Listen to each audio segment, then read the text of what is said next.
एकरदन सिंदूरवदन काटहि विघ्न गणेश।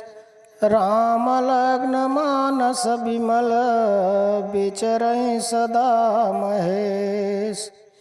गिरिजा सुवन गणेश सिद्धिदायक सबलायक। लंबोदर गजवदन गणाधिप सुधि सुखदायक।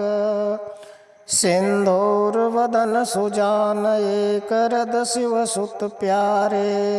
पातक नाशक आदि देव त्रिभुवन सुर न्यारे। विश्ववंद मंगल करण दुर्बुद्धि तिमिर दिनेश जय।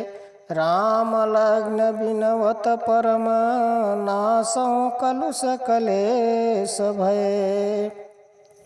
जय जय शिव त्रिपुरारि कामयरि चंद्रमौली जय। जय गिरिजापति नीलकंठ प्रभु आशुतोष जय। शोभित रंगंग तरंग शीस वृष बीठ चढ़ैया। भव्य भाव भर हृदय देहु पविमोद मठैया। नित त्रिशूल डमरू सहित रमहु विषम भव भयहरण। राम लग्न बंदत चरण ब्याल भाल भूषरण धरण।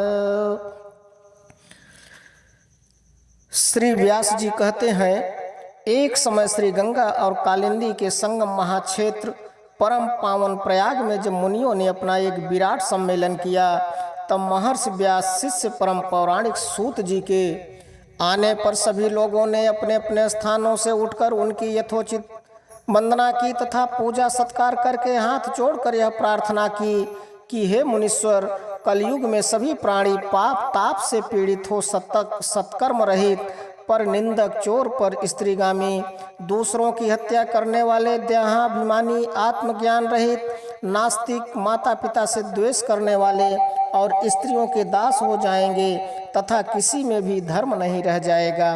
ब्राह्मण लोभी, वेद को बेचकर जीविका करने वाले, धन के इच्छुक और मद से मोहित, अपनी जात के कर्मों को छोड़ त्रिकाल संध्या न करने वाले, ब्रह्म ज्ञान से रहित, दयाहीन, आचार और व्रत का लोप करने वाले, कृषक, क्रूर और मलिन स्वभाव के हो जाएंगे। क्षत्रिय भी धर्म के विपरीत कुसंगी और पाप परायण होंगे। रण से कायरता, धर्म से विमुखता, चोरी, नीचता और दासता ही मानो उनका धर्म हो जाएगा।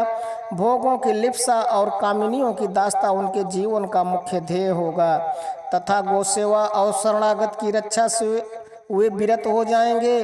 प्रजा पालन से दूर और जीव हिंसा में उनकी बड़ी रुचि हो जाएगी।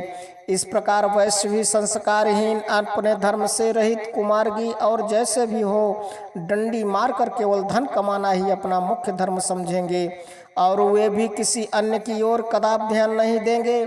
वे गुरु, देवता और ब्राह्मणों से रहित, कामी, मलिन आशय वाले, मोहाच्छन्न और परम लोभी होंगे। ऐसे ही शूद्र भी अपने धर्म को छोड़ तिलक छाप लगा ब्राह्मणों का सायाचार करने वाले, नकली तपस्वी, ब्राह्मणों के तेजहर्ता, शालिग्राम आदि पाषाण पूजक, होम करता, कुटिल ब्राह्मणों के निंदक, धनवान, कुकर्मी, विद्वान, विवादी, धर्मलोपक, राजाकृत, दंभी, महाभिमानी, क्रूर, वर्ण धर्म के नाशक, सर्व वर्णों से उच्च और दुष्कर्मों से हो जाएंगे, दुष्कर्मी हो जाएंगे। इसी प्रकार स्त्रियों में भी धर्म का ह्रास हो जाएगा और वे तमोगुण से युक्त, जारवासी, पति से विमुखी, माता पिता की भक्ति से रहित, दुराशा युक्त और नित्य रुग्णा रहा करेंगी। तब ऐसी नष्ट बुद्धि संतानों की लोक परलोक में क्या दशा होगी तथा वे किस उपाय से सद्गति को प्राप्त होंगे। हे सूत जी, इस सम्मेलन में आप इस पर प्रकाश डालिए, क्योंकि हम लोगों को इसी बात की बड़ी चिंता है कि जगत के आगे क्या दुर्दशा होगी। परोपकार से बढ़कर दूसरा धर्म नहीं है। अतः इसके लिए जो सर्व सिद्धांतों से मान्य हो, ऐसी कोई सरल युक्ति आप बतलाने की कृपा कीजिए। व्यास जी कहते हैं कि मुनियों की ऐसी बात सुनकर परम पौराणिक सूत जी अपने मन में भगवान शंकर का ध्यान करते हुए बोले। सूत जी बोले, हे मुनीश्वरों, यह आपने त्रिलोक के हितकारी बड़ा अच्छा प्रश्न किया है। मैं आप लोगों की ऐसी रुचि देख करके श्री गुरु जी का स्मरण कर जो कहता हूँ उसे आदर सहित सुनिए। कली के पापों का नाश करने वाला परमार्थदायक शिव पुराण नामक ग्रंथ सब ग्रंथों से उत्तम और वेदांत सार का भी सर्वस्व है, जिसके पढ़ने सुनने से मनुष्य सर्वोत्तम शिव गति को प्राप्त होता है। जब तक इस ग्रंथ का उदय नहीं हुआ है तभी तक कलयुग में ब्रह्म हत्यादि पाप फैल रहे हैं। शास्त्रों के झगड़े, नाना प्रकार के उत्पात, क्रूर यम के भट्टों की निर्भयता, तीर्थों का विवाद, सत्य दान और देवताओं की मान्यता संबंधी विवाद तभी तक महीतल पर हो रहे हैं जब तक श्री शिव पुराण का पृथ्वी पर उदय नहीं होता है। जब यह प्रत्यक्ष हो जाएगा तब शास्त्रों के परस्पर झगड़े आज सभी इसकी गर्जना से समाप्त हो जाएंगे, क्योंकि भगवान वेद व्यास के कहे हुए इस पुराण का बहुत महत्व है। इसके कीर्तन और श्रवण से जो फल प्राप्त होता है वह सबका सब तो मैं नहीं कह सकता, किंतु उसका कुछ महात्म्य मैं आप लोगों से कहता हूँ। ध्यान देकर सुनिए। इसमें मैं अपनी ओर से कुछ नहीं कहूँगा, जो व्यास जी ने कहा है वही कहूँगा। व्यास जी ने कहा, यदि शिव पुराण का एक या आधा श्लोक भी कोई पढ़ेगा तो वह पाप से छूट जाएगा, और यदि सावधानी से संपूर्ण पढ़े तो जीवन मुक्त हो जावे, और उसके अनुसार आचरण करे तो एक एक दिन में एक एक अश्वमेध यज्ञ का फल पावेगा। यदि कोई दूसरे भी शिव पुराण की पूजा कर दे तो वह सब देवताओं की पूजा के समान फल प्राप्त करे, इसमें कोई संदेह नहीं है। क्योंकि शिव संहिता नामक इस सुधा को स्वयं श्री शिव भगवान ने उपनिषद रूपी समुद्र को मथ कर उसमें से निकाला है, अतः जो इसको पान करेगा वह निश्चय ही अमर हो जाएगा। यदि कोई एक मास इसे पढ़े तो ब्रह्म हत्या आदि पापों से भी वह मुक्त हो जाएगा, और शिवालय में या बिल्व के वन में जो इस संहिता को पढ़ेगा वह अद्भुत फल का लाभ करेगा। जो श्री भैरव जी की मूर्ति के सामने इसका 3 बार पाठ करता है उसके सभी मनोरथ पूर्ण होते हैं। यदि चतुर्थी के दिन निराहार रह बिल्व के मूल में बैठकर इसे पढ़े तो शिव जी की पूजा के समान है, और उसकी देवता भी पूजा करते हैं। इसमें शिव जी के दिए हुए अर्थ, धर्म, काम और मोक्ष चारों पदार्थों का विवेचन और उनकी प्राप्ति के उपाय तथा शिव जी की लीला और विज्ञान सब कुछ निहित है।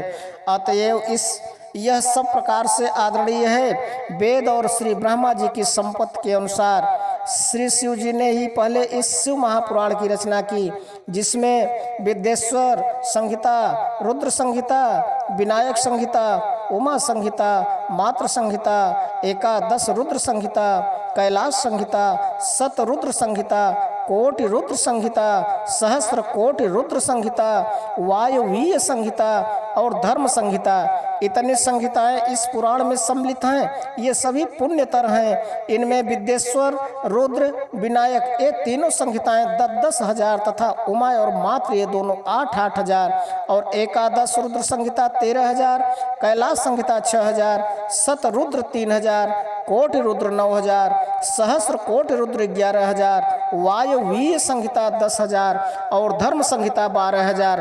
कुल 1 लाख श्लोकों का यह शिव महापुराण है, परंतु इसे शिव जी ने अब केवल 24 हजार का ही सबके लिए रख दिया है, और पुराणों में यह चौथा पुराण कहा जाता है।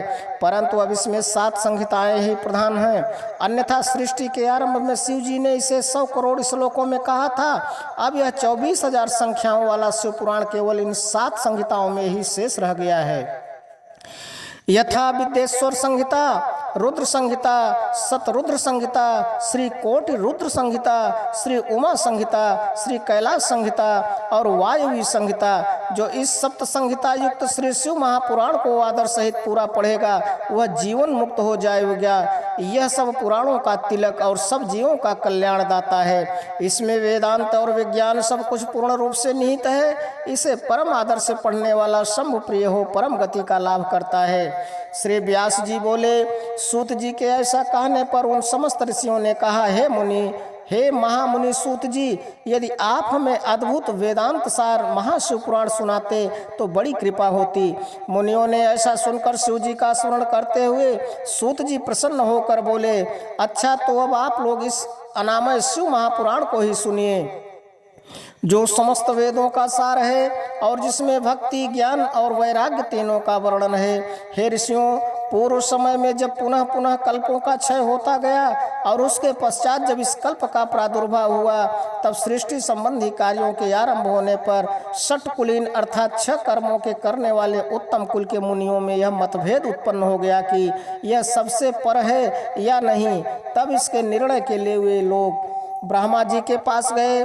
ब्रह्मा जी ने कहा, जो सबसे पहले उत्पन्न हुआ और जिसमें मन वाणी का कोई गम नहीं तथा जिससे ब्रह्मा, विष्णु, रुद्र, इंद्रादि महाभूतों और इंद्रियों आदि से संयुक्त सारे जगत की उत्पत्ति होती है, वही सबसे पर है। और वह सर्वज्ञ जगदीश्वर महादेव जी हैं, जो परम शक्ति से दिखाई पड़ते हैं, तथा रुद्रादि सभी देवता जिनके दर्शनों के अभिलाषा रखते हैं। अधिक क्या कहूँ, शिव जी की भक्ति से संसार का जाल कट जाता है। उनके प्रसाद से भक्ति और भक्ति से ही उनके प्रसाद की प्राप्ति होती है, जैसे बीज से अंकुर और अंकुर से बीज की उत्पत्ति होती है। अतः हे ब्राह्मणों, आप लोग महादेव जी का प्रसाद पाने के लिए 1000 वर्ष का दीर्घ यज्ञ कीजिए, जिसमें शिव जी की कृपा से आपको साध्य और साधन का ज्ञान होगा। इस पर मुनियों ने पूछा, हे सूत जी, यह साध्य और साधन क्या है? ब्रह्मा जी ने कहा, साध्य शिव पद है और साधन उनकी सेवा करना है, परंतु इसके लिए साधक को सर्वथा ही निष्प्रिय होना चाहिए। जब इस प्रकार वेद विधि से भगवान शिव की आराधना होती है, तब परमेश पद की प्राप्त हो जाती है और जो जैसा करता है उसे वैसा फल प्राप्त होता है। इस संबंध में स्वयं शिव जी ने भी कई निर्देश दिए हैं। कानों से सुनना, वचन से कहना, मन से मनन करना भी एक महान साधक है, क्योंकि वे महेश्वर सर्वथा ही सुनने, कीर्तन करने और मनन करने योग्य हैं। अतः साध्य तक पहुंचना हो तो साधन में डट जाना ही आवश्यक है। प्रत्यक्ष का ही विश्वास होता है। अतएव बुद्धिमान को चाहिए कि पहले गुरुमुख से श्रवण कर कीर्तन और मनन द्वारा शिव योग को प्राप्त होवे। संभव है कि साधन में पहले तो कुछ क्लेश प्रतीत हो, परंतु पीछे आनंद मंगल ही प्राप्त होता है। इस पर मुनियों ने कहा, हे सूत जी, श्रवण और मनन क्या है तथा कीर्तन कैसे किया जाता है? ब्रह्मा जी ने कहा, ईश्वर के रूप में गुण, नाम और उनके विनाशों में अपनी पूजा और जब से रुचि बढ़ाना तथा निरंतर अपनी युक्तियों सहित अपने मन को उनके सम्मुख रखना मनन है। और श्री परम ब्रह्म महादेव जी अथवा शंभु भगवान के नाम का बारंबार जप करना कीर्तन है, तथा दृढ़ हो भगवान संबंधी शब्दों को कानों से सुनना और उसे चित्त में स्थित करना श्रवण है। जब सत्संग में बैठकर भगवान श्री महादेव जी की कृपा से श्रवण और कीर्तन कर ले, तब उसका मनन करें और वही सर्वोत्तम मनन है, जिससे आत्मा पवित्र हो जाती है। सूत जी बोले, हे मुनीश्वरों, इस पर साधन संबंधी मैं एक प्राचीन इतिहास आप लोगों को सुनाता हूँ, सावधान होकर सुनिए। एक समय जब सरस्वती नदी के तट पर मेरे गुरु पराशर पुत्र भगवान वेद व्यास जी तप कर रहे थे, तो सनत कुमार जी ने आकर उनके निकट बैठकर पूछा, हे भगवान, शिव जी तो प्रत्यक्ष ही सबके सहायक हैं, फिर आप ऐसा तप क्यों कर रहे हैं? व्यास जी ने उत्तर दिया, मुक्ति के लिए। इस पर सनत कुमार जी ने कहा, अवश्य, पहले मुझे भी ऐसा ही भ्रम हुआ था और मैं भी मंदराचल पर्वत पर जाकर तप करने लगा था, परंतु जब दयालु शिव जी की आज्ञा से नंदकेश्वर ने आकर मुझे यह बतलाया कि शिव जी के श्रवण, कीर्तन और मनन से मुक्ति प्राप्त हो जाती है, तब मेरा सारा भ्रम दूर हो गया। अतएव हे ब्राह्मण, आप भी ऐसा ही कीजिए। यह कहकर सनत कुमार जी चले गए। इस पर ऋषियों ने सूत जी से पूछा, जो श्रवण, कीर्तन और मनन नहीं करता, उस जीव की मुक्ति कैसे होती है तथा बिना यत्न किए भी वह कैसे मुक्त होता है? सूत जी बोले, हे ऋषियों, श्रवण, कीर्तन और मनन में आसक्त प्राणी यदि शिव जी के लिंग बेर की स्थापना कर नित्य उनकी पूजा किया करे, तो भी वह संसार सागर से तर जाता है। मुनियों ने कहा, यह कैसे? बेर मात्र में ही सब देवताओं की पूजा कैसे संभव हो सकती है और सर्वदा लिंगेश्वर के द्वारा शिव जी कैसे पूजे जा सकते हैं? श्री सूत जी बोले, हे मुनीश्वरों, इसके लिए भी स्वयं महादेव जी ने कहा है, किसी अन्य ने नहीं। मैंने श्री गुरु मुख से यही सुना है कि एक शिव जी ब्रह्म रूप और निष्कल अर्थात कला रहित और कला सहित भी हैं। इस निष्कल में निराकार लिंग की प्रधानता है, परंतु वे सभी कलाओं से संयुक्त हैं, इसलिए शिव का साकार बेर स्वरूप भी हो जाता है और इस साकार और निराकार से ही शिव जी ब्रह्म संज्ञक भी हो जाते हैं। इसी से लोग उनके दोनों स्वरूपों की पूजा करते हैं अन्य देवों में यह तत्व नहीं है। यही कारण है कि वे निष्कल लिंग रूप से पूजित नहीं होते। ब्रह्म पदवी तो केवल शंकर जी को ही प्राप्त है। इस वेदांत सार ओम प्रणव के लिए भी सनत कुमार जी ने मंदराचल पर्वत पर श्री नंदकेश्वर जी से प्रश्न किया था, जिस पर नंदकेश्वर ने यह स्पष्ट कहा था कि एकाकी शिव ही इस प्रकार पूजनीय है। कलापूर्ण भगवान शिव का बेर पूजन लोक सम्मत है और वेद ने जिसकी आज्ञा दी है। इस पर जब सनत कुमार जी ने लिंग बेर की उत्पत्ति पूछी तो नंदकेश्वर ने कहा, पूर्व काल में जब ब्रह्मा और विष्णु में युद्ध हुआ तो उनके बीच में निष्कल शिव जी ने स्तंभ रूप में प्रकट होकर विश्व संरक्षण किया था और तभी से महादेव जी का निष्कल लिंग और सकल बेर जगत में प्रचलित हुए। बेर मात्र को देवताओं ने भी ग्रहण किया। इससे शिव जी के अतिरिक्त बेर लिंग से देवताओं की भी पूजा होने लगी और वही उसका फलदाता हुआ। परंतु शिव जी के लिए लिंग और बेर दोनों ही पूजनीय हुए और जिनसे कल्याणमय भोग और मोक्ष दोनों ही प्राप्त होने लगे। श्री नंदकेश्वर बोले, पूर्व समय में जब श्री विष्णु जी अपने सहायकों एवं अनुचरों सहित श्री लक्ष्मी जी के साथ शेष शैया पर शयन कर रहे थे, तब ब्रह्म वेत्ताओं में श्रेष्ठ ब्रह्मा जी स्वयं ही वहां जा पहुंचे और विष्णु जी को पुत्र कहकर पूछने लगे कि तू कौन है? हे पुत्र उठ, मुझे देख, मैं तेरा ईश्वर यहाँ आया हूँ। इस पर विष्णु जी के भीतर क्रोध तो हुआ, परंतु उसे दबाकर उन्होंने ब्रह्मा जी से कहा, हे पुत्र, तुम्हारा कल्याण हो, आओ बैठो, मैं तुम्हारा पिता हूँ। और कहो कि तुम्हारा मुख टेढ़ा क्यों हो गया है? इस पर ब्रह्मा जी ने कहा, समय के फेर में से तुम्हें अभिमान हो गया है। हे पुत्र, मैं तुम्हारा संरक्षक ही नहीं हूँ किंतु समस्त जगत का पितामह हूँ। विष्णु जी ने कहा, रे चोर, तू अपना बड़प्पन क्यों दिखाता है? सारा जगत तो मुझ में निवास करता है। तू मेरे ही नाभि कमल से प्रकट हुआ और मुझसे ही ऐसी बातें करता है। नंदकेश्वर कहते हैं कि जब इस प्रकार रजोगुण से मुक्त उन दोनों महानुभावों में विवाद होने लगा, तब वे दोनों अपने को प्रभु कहते कहते एक दूसरे का वध करने पर उद्यत हो गए और युद्ध छिड़ गया। हंस और गरुड़ पर बैठे दोनों अमर ईश्वर परस्पर युद्ध करने लगे। उनके वाहन भी लड़ने लगे। देवता आकाश से देखने और दोनों देवताओं पर पुष्प वृष्टि करने लगे। इसी समय ब्रह्मा जी के वक्ष स्थल में श्री विष्णु जी ने अनेकों अस्त्रों का प्रहार कर उन्हें व्याकुल कर दिया। इससे कुपित हो ब्रह्मा जी ने भी उनके वक्ष स्थल पर कई भयानक प्रहार किए। अग्निवत अस्त्रों के आश्चर्यजनक व्यापार हुए। देवता एक दूसरे के प्रति कानाफूसी करने लगे। युद्ध से भ्रमित विष्णु जी हाँफने लगे, परंतु उसी क्षण शांत होकर उन्होंने ब्रह्मा जी पर महेश्वर अस्त्र चला दिया, जिससे ब्रह्मा जी को बड़ी चोट लगी और उन्होंने पाशुपत अस्त्र चलाकर विष्णु जी के वक्ष स्थल पर आघात किया। इनके पारस्परिक आघातों से देवता अत्यंत व्याकुल हो उठे और उन्होंने कहा, आप दोनों ही अराजकता उत्पन्न करते हैं, अतः यह सारी सृष्टि शिव जी की है। जिन त्रिशूलधारी की इच्छा बिना कोई एक तिनका भी इधर से उधर नहीं कर सकता। हम लोग शिव जी के पास जाते हैं। ऐसा कहकर देवगण चंद्रशेखर श्री महादेव जी के पास गए। महादेव जी अपनी सभा में उमा सहित मणिमय दिव्य सिंहासन पर विराजमान थे। देवताओं ने साष्टांग दंडवत कर श्री महादेव जी को नमस्कार किया। उनको नमस्कार करते देख श्री महादेव जी ने उन्हें अपने पास बुला लिया और अर्थ गंभीर वाणी बोले। श्री महादेव जी ईश्वर बोले, हे पुत्रों, तुम कुशल से तो हो, कहो हमारे शासन में सर्वत्र शांति तो है न? मैंने सुना है कि ब्रह्मा और विष्णु परस्पर युद्ध कर रहे हैं और तुम लोग बड़े दुखी हो। अच्छा, तो मैं अपने गणों को वहां भेजता हूँ, तुम लोग चिंता न करो। यह कहकर शिव जी ने अपने 100 गणों को वहां चलने की आज्ञा दी। साथ ही स्वयं महादेव जी भी अपने भद्र रथ पर आरूढ़ होकर परिकर बांधकर चलने को तैयार हुए। देवताओं सहित इंद्र भी उनके साथ हुए। वहां पहुंच शिव जी आकाश मंडल में बादलों में छिपकर ब्रह्मा विष्णु का युद्ध देखने लगे। उनके सैनिकों ने भी अपने वाद्यों का बजाना बंद कर अपना कोलाहल शांत कर दिया और शिव जी का ही अनुगमन किया। देखा तो ब्रह्मा और अच्युत भगवान श्री विष्णु परस्पर युद्ध कर रहे हैं, जबकि इन एक दूसरे के प्रयुक्त होते ही त्रैलोक्य भस्म हो जाता है। तब प्रलय के इस रूप को देख निष्कल शिव जी से न रहा गया और वे इनका युद्ध शांत करने के लिए महाअग्नि के तुल्य एक स्तंभ के रूप में हो गए और दोनों के बीच में जा खड़े हुए। फिर तो उस महाअग्नि के प्रकट होने से वे शांत हो गए।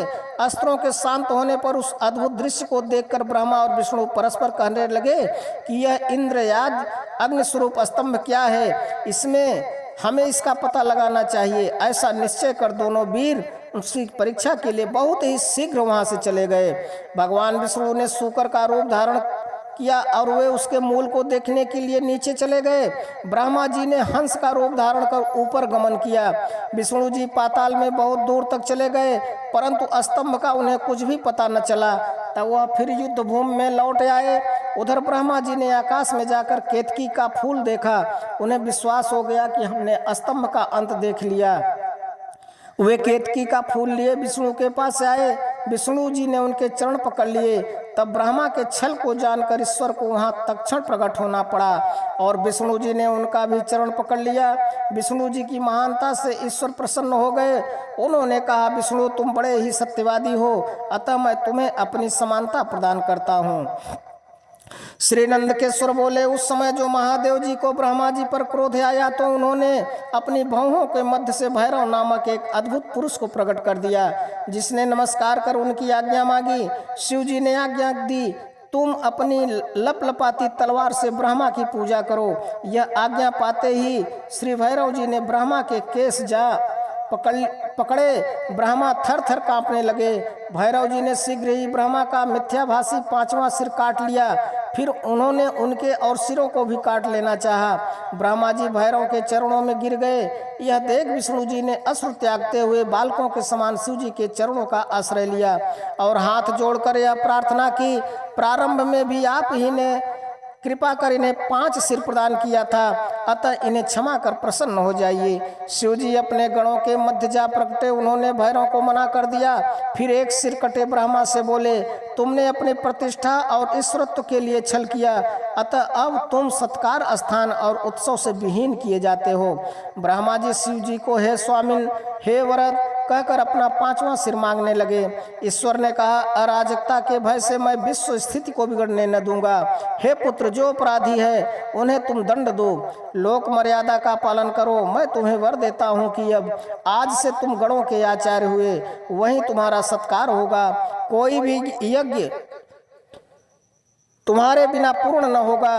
ब्रह्मा जी से ऐसा कहकर ईश्वर उस केतकी के पुष्प से बोले, हे रे मिथ्याभासी केतक दुष्ट, तू भाग जा, तू मेरी पूजा की योग्य नहीं है। शिव जी के गणों ने उसे दूर भगा दिया। केतक शिव जी की प्रार्थना करने लगा और उसने कहा कि हे नाथ, कुछ तो सुफल कीजिए, मेरे पापों को दूर कीजिए, भला आपकी कृपा से क्या दुर्लभ है। शिव जी ने कहा, मेरा वचन मिथ्या नहीं होता। हम तो तुम्हें नहीं ही स्वीकार करेंगे, परंतु तू मेरे भक्तों की योग्य है और इस प्रकार तेरा भी जन्म सफल होगा। जहाँ मेरी मंडप रचना होगी उसका सिर मौर तू ही होगा। ईश्वर केतक ब्रह्मा और विष्णु पर कृपा कर देवताओं में आए। देवताओं ने उनकी यथोचित पूजा की। शिव जी अपनी शोभित सभा में जा बैठे।